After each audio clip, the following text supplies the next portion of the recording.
ఎక్కడో ఉన్న ఒక హై ప్రొఫైల్ లీడర్ ను తెచ్చి అక్కడి స్థానిక నేతలను పక్కన పెట్టేశారు. తీరా చూస్తే ఆయనేమో ఎప్పుడో ఒకసారి చుట్టపు చూపుగా వచ్చి వెళ్లే చుట్టంలా మారిపోయారు. ప్రభుత్వంపై పోరాటాలను, నిరసనలను కేవలం తూతు మంత్రంగా లాగించేస్తున్నారు.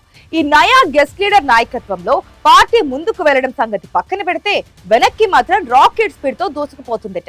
అసలేంటి నియోజకవర్గం? అక్కడ జరుగుతున్న పాలిటిక్స్ తో విసిగిపోయిన కేడర్ ఇప్పుడు ఏం చేయబోతోంది? వెతుక్కుంటారా? ఇంట్రెస్టింగ్ లోకుటి స్టోరీ ఇప్పుడు చూద్దాం.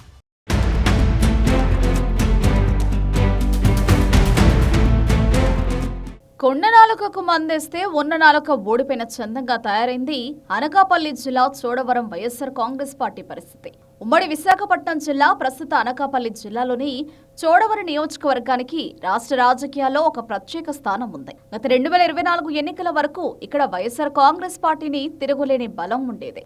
అయితే ఎన్నికల ఫలితాల తర్వాత పార్టీ ఘోర పరాజయాన్ని మూటకట్టుకున్నాక అధిష్టానం తీసుకున్న కొన్ని నిర్ణయాలు చోడవరం వైసీపీని కోలుకోలేని దెబ్బతీశాయనే చర్చ నడుస్తోంది. అసలు చోడవరం నియోజకవర్గంతో ఎలాంటి స్థానిక సంబంధం లేని మాజీ మంత్రి గుడివాడ అమర్నాథ్ ను తీసుకొచ్చి ఇక్కడి పార్టీ ఇన్ఛార్జిగా నియమించింది అధిష్టానం. ఆయనకు మాజీ మంత్రిగా ఉన్న గ్లామర్ తప్ప క్షేత్రస్థాయిలో చోడవరం జనంలో సొంత ఇమేజ్ కానీ పట్టు కానీ లేకపోవడం పెద్ద మైనస్గా మారింది. అధిష్టానం చెప్పింది కాబట్టి ఇష్టం ఉన్నా లేకపోయినా ఈ మెట్ట ప్రాంతంలో పార్టీని నిలబెట్టే బాధ్యతను ఆయన భుజాన వేసుకున్నారు. కానీ గడిచిన కాలంలో ఆ దిశగా ఎలాంటి పురోగతి కనిపించకపోగా పార్టీ క్యాడర్ మరింత స్తబ్దుగా మారిపోయిందనే విమర్శలు వెల్లువెత్తుతున్నాయి.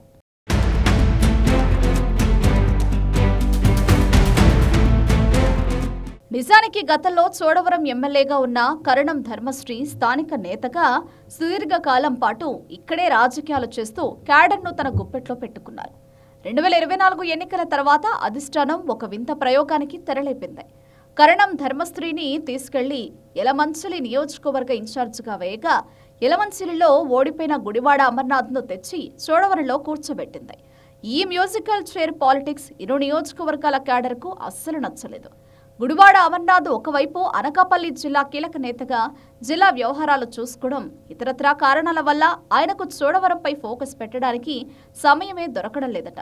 మనసులోని అసంతృప్తిని బయటకు చెప్పలేక, అధిష్టానం మాట జవదాటలేక ఆయన అడపాదడపా చోడవరంలో పర్యటిస్తున్నారట.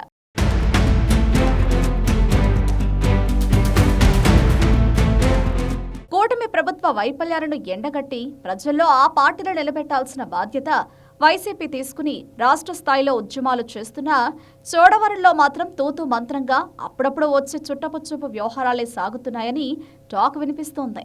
పూర్తి స్థాయిలో పార్టీ నిర్మాణానికి గాని, క్షేత్రస్థాయిలో ఉన్న గ్రూపులను ఏకం చేసి క్యాడర్లో ఐక్యత సాధించడానికి గాని అమర్నాథ్కు టైం దొరకడం లేదు.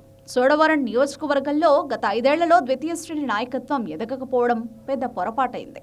దీంతో ఇప్పుడు పూర్తి బాధ్యత గుడివాడ అమర్నాథ్ మీదే పడ్డంతో ఆయన లేని సమయంలో నియోజకవర్గంలో వైసీపీ బోర్డు తిప్పేసినట్లుగా మారుతోంది.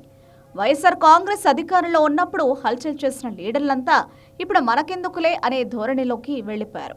వలస నేతకు సమయం ఉండదు, స్థానిక కేడర్కు ఏం చేయాలో తోచదు అన్నట్లుగా తయారైంది ఇక్కడి సిచ్యువేషన్.